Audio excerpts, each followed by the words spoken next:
What's up guys, Matt Day here, and today I'm going to be talking to you guys about a film that I shot for the first time yesterday, and that was Eastman XX. Now, I wouldn't consider this an actual review of the film simply because I'm not an expert on the film and I've only shot 2 rolls of it, but it was interesting for me, so I thought I'd share this with you guys. So just to give you guys a little bit of information on the film, as the name suggests, in Eastman, it is a Kodak film, and it's a black and white film, and it's actually cinema film. So the film that I shot was actually given to me by my friend Matt Martin, and what he did was he bought a 400-foot roll of the cinema film, and he bulk loaded it himself into 35mm canisters, and he sent me a couple rolls a while ago, probably close to a year, and I've been meaning to shoot it, but you know, if you guys know me, you know that I like to stick to one film and just keep it simple. But here lately I've been thinking about, changing that up, and I'm going to talk a little bit more about that in the next video. But I've had this stuff for a long time, so I wanted to really see what it was all about. It's nothing new by any means. I know a lot of photographers have been doing this for years. I think Matt has been doing it for a few years himself. And, a lot of people really like this stuff, so I wanted to give it a shot. So I just kind of drove around the back roads around where we live, a lot of pulling over and hopping out of the car to take a photo and jumping back in. And I just like driving around. That's pretty much how I test any film or camera or lens or anything like that. Just go out, see what I find. The photos are nothing extraordinary by any means. But it's nice to just get out, drive around, make some photos, and see what you can come up with. So that's what I did for these 2 rolls, and like I said, it's nothing special, but the results that I came up with, I actually really liked. And with it being a Kodak film, it's extremely similar to Tri-X, and you guys know that's the film I've been using for years and years and years. And it's really similar. I felt that the contrast seemed a little bit more flat than Tri-X, which isn't a problem at all because, I feel it's a lot easier to add the contrast whether you're scanning your film or printing in the darkroom. Adding the contrast is, much easier than trying to take it away. And that's actually what I did with the scans. They seem nice and contrasty in the scans, the finished scans, but I actually had to add a little bit of contrast just to kind of give it a little bit more punch and stand out a little bit more. So the flat contrast to me wasn't a big deal, and it has a really tight kind of grain structure, a little bit tighter than Tri-X, which I don't mind at all. I actually kind of like that.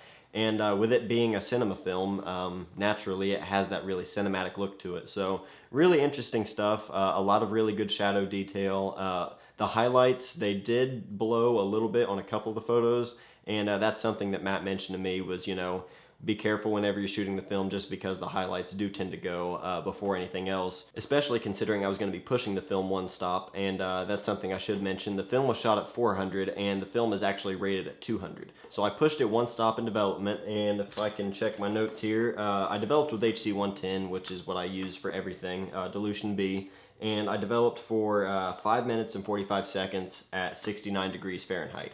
So, normally you want to develop for 68 degrees, or at least around there, and depending, how much warmer or cooler you do, you just want to adjust the time accordingly. So, with pushing it 1 stop, I obviously had to, change the time for that rather than if I shot it at 200. And, for the extra degree in temperature, at 69, I decided to kind of cut back the time a little bit, and I developed at 5 minutes and 45 seconds. And the results were good.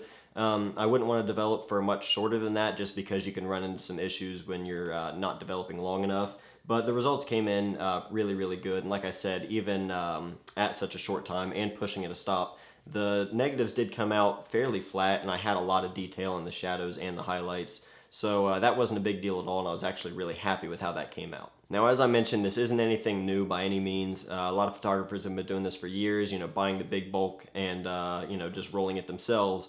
But you can actually buy this online from a couple different places as it's already rolled in a 35mm canister. The first option is over at FPP, the guys over at the Film Photography Project. They're selling this on their online store in a canister of 24 exposures, and I believe it's about $5.49 if I can check that. Yeah, $5.49, and that's for 24 exposures. And the guys over at Cinestill, they're selling the film for, I think, $8.50 for a roll of 36 exposures. And they're pretty high prices for a roll of 35mm black and white film, but you got to look at the fact that you can't buy this anywhere else already rolled up. If you want to try and save the money and cut down the cost, you can roll it yourself, and I believe that's going to cut you around $3 to $4 a roll, which is pretty standard. but you're going to have to go into the process of bulk loading the film yourself, especially with a 400-foot roll, and that's not going to be extremely simple by any means, but it's definitely doable. A lot of guys do it. So those are your options there.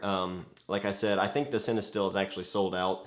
But the 24 exposure rolls over at the Film Photography Project, those guys do have that in stock.